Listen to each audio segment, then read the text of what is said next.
ओम शांति। 23 अगस्त 2024 की साकार मुरली है।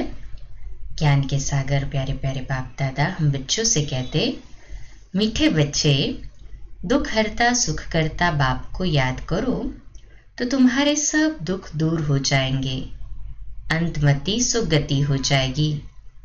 प्रश्न, बाप ने तुम बच्चों को चलते फिरते याद में रहने का डायरेक्शन क्यों दिया है?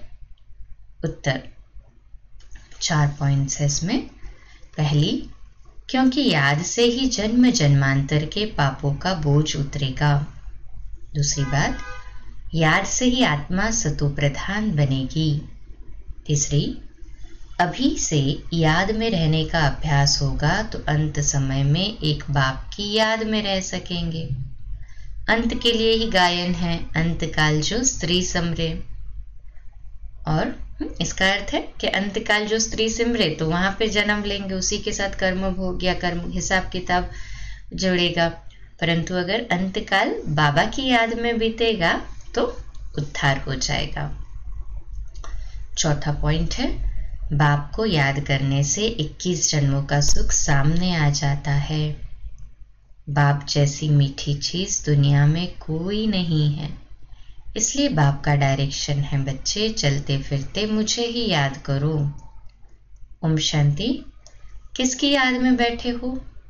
ये है प्यारे ते प्यारा संबंध एक के साथ, जो सबको दुखों से छुड़ाने वाला है। बाप बच्चों को देखते हैं तो सब पाप कटते जाते हैं। आत्मा सतो प्रधान तरफ जा रही है। दुख तो आता है ना, गाते भी है दुख हरता सुख करता। अब बाप तुमको सच सच सब दुखों से छुड़ाने आए हैं। स्वर्ग में दुख का नाम निशान नहीं होता। ऐसे बाप को याद करना बहुत जरूरी है। बाप का बच्चों के प्रति प्यार होता है ना, ये तो तुम जानते हो। बाप का किन किन बच्चों पर प्यार है। बच्चों को समझाया है अपने को आत्मा समझो, देह नहीं समझो। जो अच्छे रत्न है वह बाप को चलते फिरते याद करते हैं। ये भी क्यों कहते हैं? क्योंकि तुम्हारा जन्म जन्मांतर से पापों का घड़ा भरा पड़ा है। तो इस याद की यात्रा से ही तुम पाप आत्मा से पुण्य आत्मा बन जाएंगे। ये भी तुम बच्चे जानते हो कि ये पुराना तन है। दुख आत्मा को ही मिलता है। शरीर को चोट लगने से आत्मा को दुख फील होता है। आत्मा कहती है मैं रोगी दुखी हूं। यह है दुख की दुनिया। कहां भी जाओ दुख ही दुख है। सुखधाम में तो दुख हो न सके। दुख का नाम लिया तो गोया तुम दुखधाम में हो। सुखधाम में तो जरा भी दुख नहीं। समय भी बाकी थोड़ा है, इसमें पूरा पुरुषार्थ करना है बाप को याद करने का। जितना याद करते रहेंगे उतना सतो प्रधान बनते जाएंगे। पुरुषार्थ करके अवस्था ऐसी जमानी है जो तुमको पिछाड़ी में सिवाय एक बाप के कुछ याद न आए। एक गीत भी है, अंतकाल जो स्त्री सिमरे। ये अंतकाल है ना, पुरानी दुनिया दुखधाम का अंत है। अभी तुम सुखधाम चलने का पुरुषार्थ करते हो। तुम शूद्र से ब्राह्मण बने हो, ये तो याद रहना चाहिए ना। शूद्र को है दुख, हम दुख से निकल फिर अब चोटी पर चढ़ रहे हैं, तो एक बाप को याद करना है। मोस्ट बिलीवेड बाप है। उनसे मीठी चीज कौन सी होती है? आत्मा उस परमपिता परमात्मा को ही याद करती है ना। सब आत्माओं का बाप है। उनसे मीठी इस दुनिया में कोई चीज हो न सके।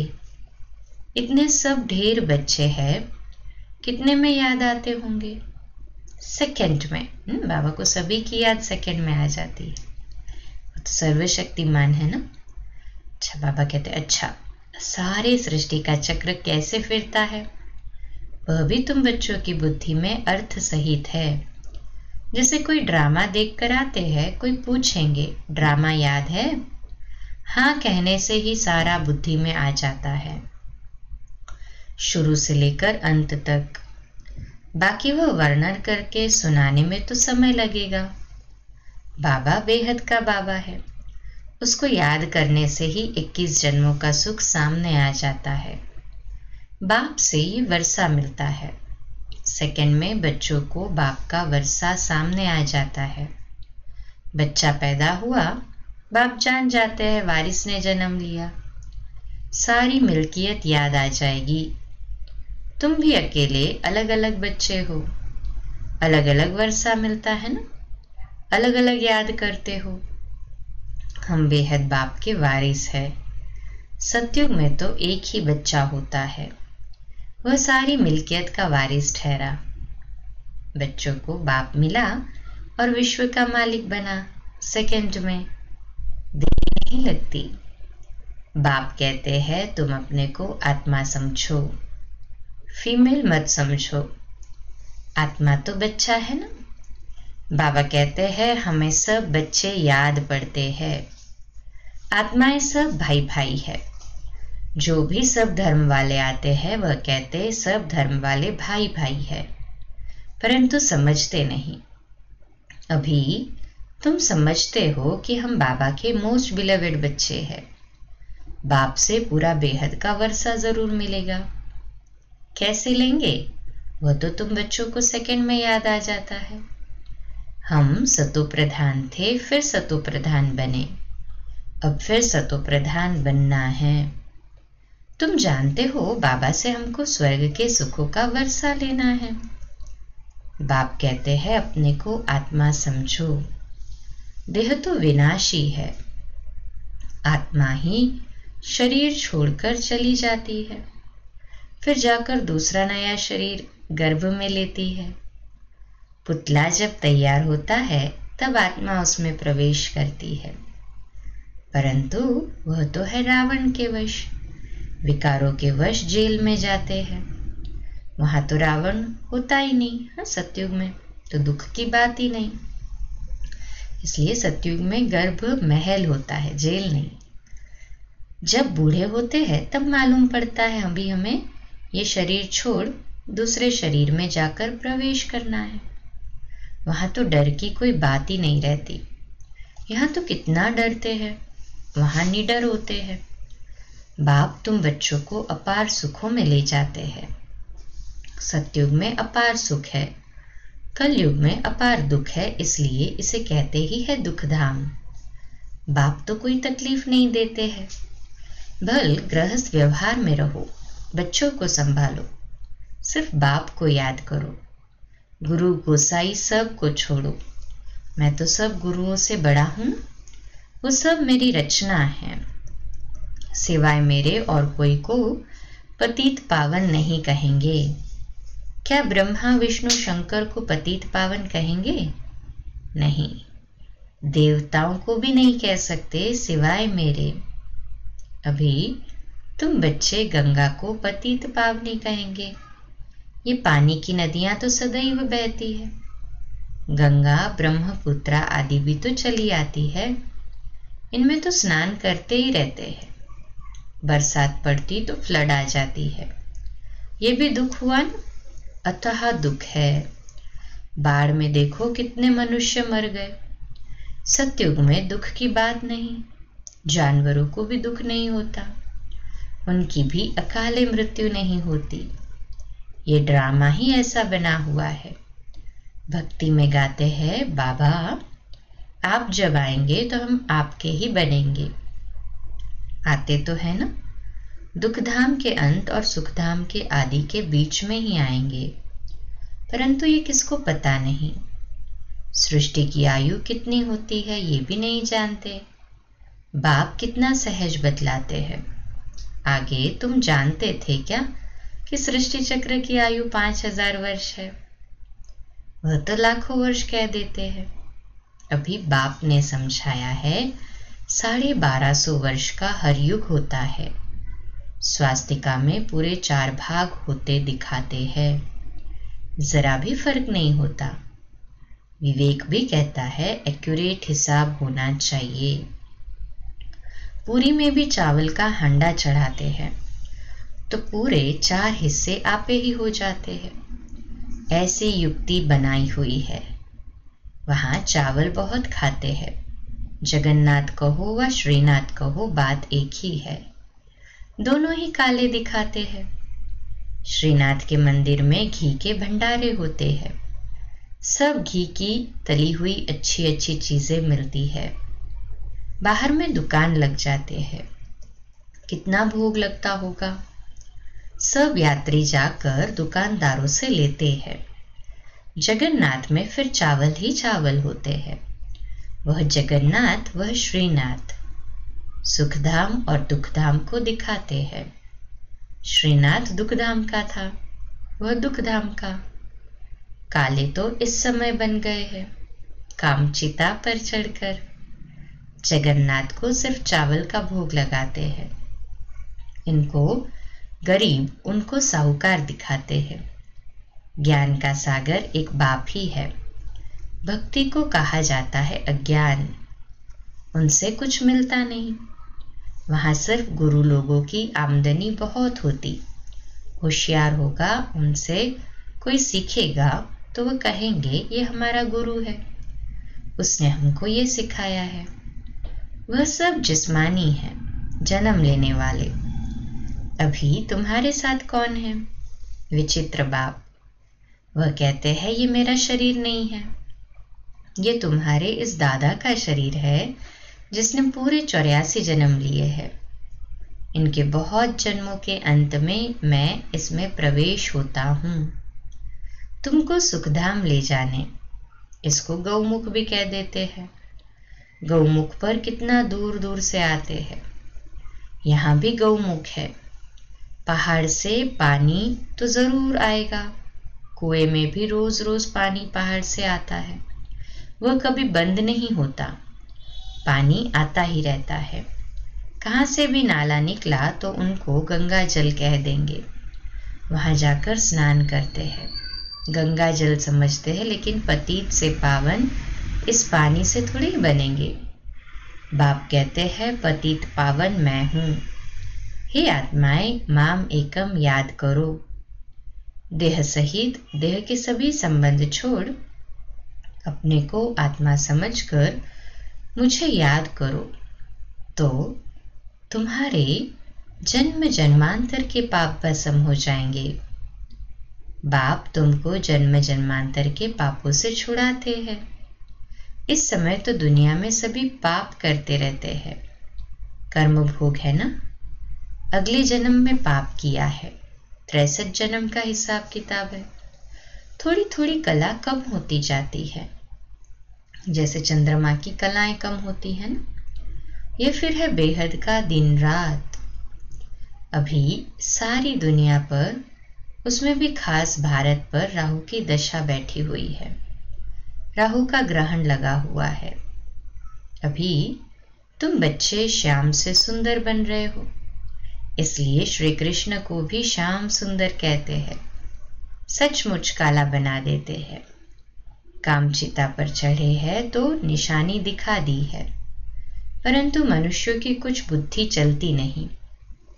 एक सावरा दूसरा गोरा कर देते हैं। अभी तुम गोरा बनने का पुरुषार्थ कर रहे हो। सतो प्रधान बनने का पुरुषार्थ करेंगे तब तो बनेंगे ना। इसमें तकलीफ की बात नहीं। ये ज्ञान अभी तुम सुन रहे हो, फिर प्रायलोप हो जाता है।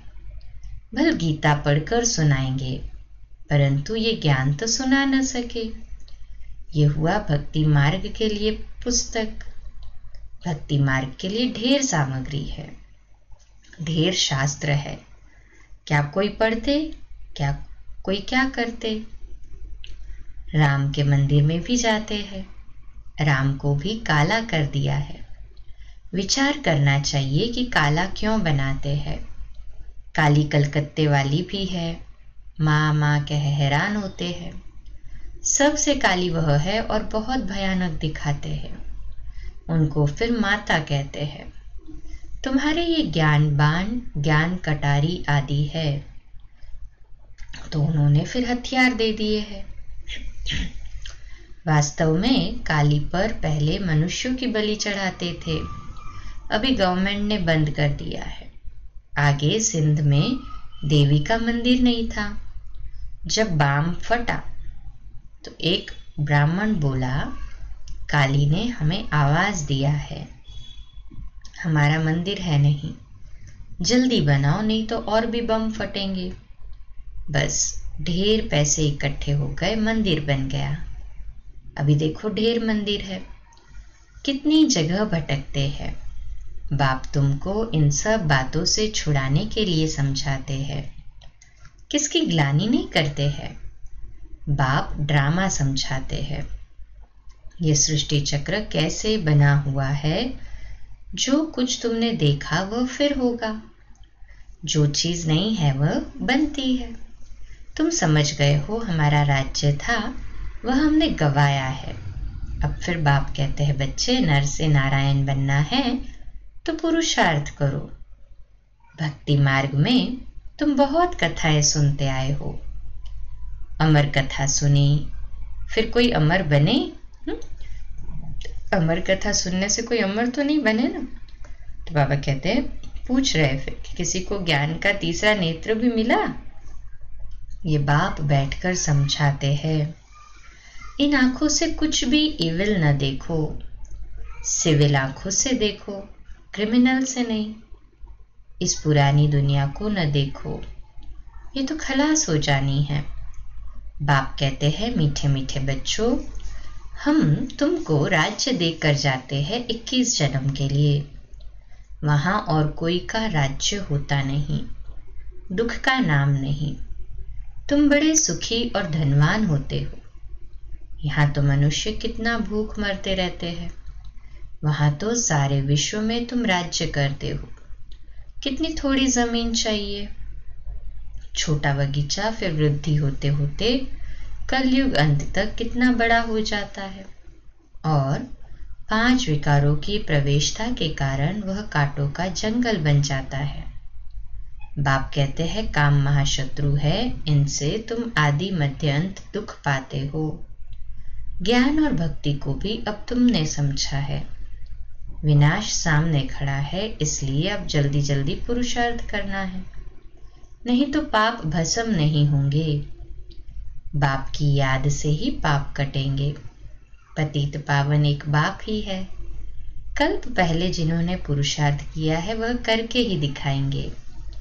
ठंडे मत बनो, सिवाय एक बाप के और कोई को याद न करो। सब दुख देने वाले हैं, जो सदा सुख देने वाला है उनको याद रखो, इसमें गफलत नहीं करनी है। याद नहीं करेंगे तो पावन कैसे बनेंगे? अच्छा, मीठे मीठे सिकिलदे बच्चों प्रति माता पिता बाप दादा का याद प्यार और गुड मॉर्निंग। रूहानी बाप की रूहानी बच्चों को नमस्ते। हम रूहानी बच्चों की रूहानी माता पिता बाप दादा को याद प्यार, गुड मॉर्निंग और नमस्ते। वाह बाबा वाह, शुक्रिया बाबा शुक्रिया। धारणा के लिए मुख्य सार है, पहली पॉइंट, इन आंखों से इविल अर्थात बुरा नहीं देखना है। बाप ने जो ज्ञान का तीसरा नेत्र दिया है उस सिविल नेत्र से ही देखना है। सतो प्रधान बनने का पूरा पुरुषार्थ करना है। दूसरा पॉइंट, गृहस्थ व्यवहार को संभालते हुए प्यारी चीज बाप को याद करना है।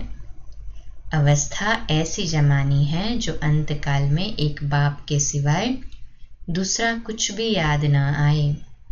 आज का मीठा वरदान, अपनी श्रेष्ठ वृत्ति द्वारा विश्व का वातावरण परिवर्तन करने वाले आधार मूर्त भव।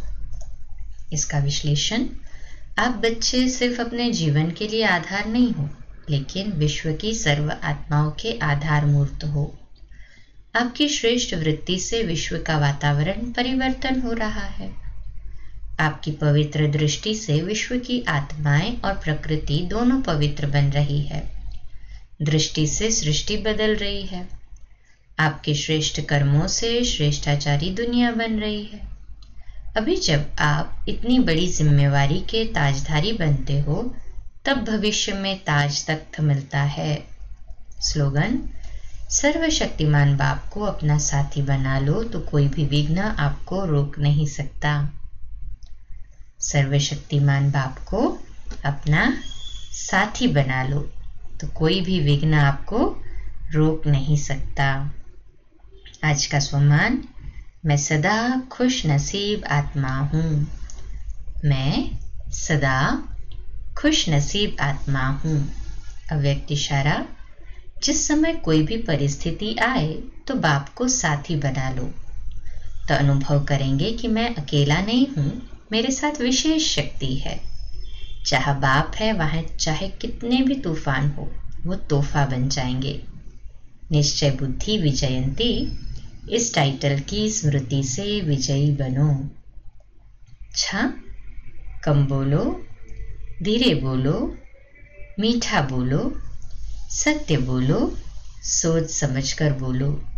निमित्त भाव, निर्माण भाव, निर्मल वाणी। आज का नया दिन आप सभी को मुबारक हो, मुबारक हो, मुबारक हो। शुभ दिवस। ओम शांति।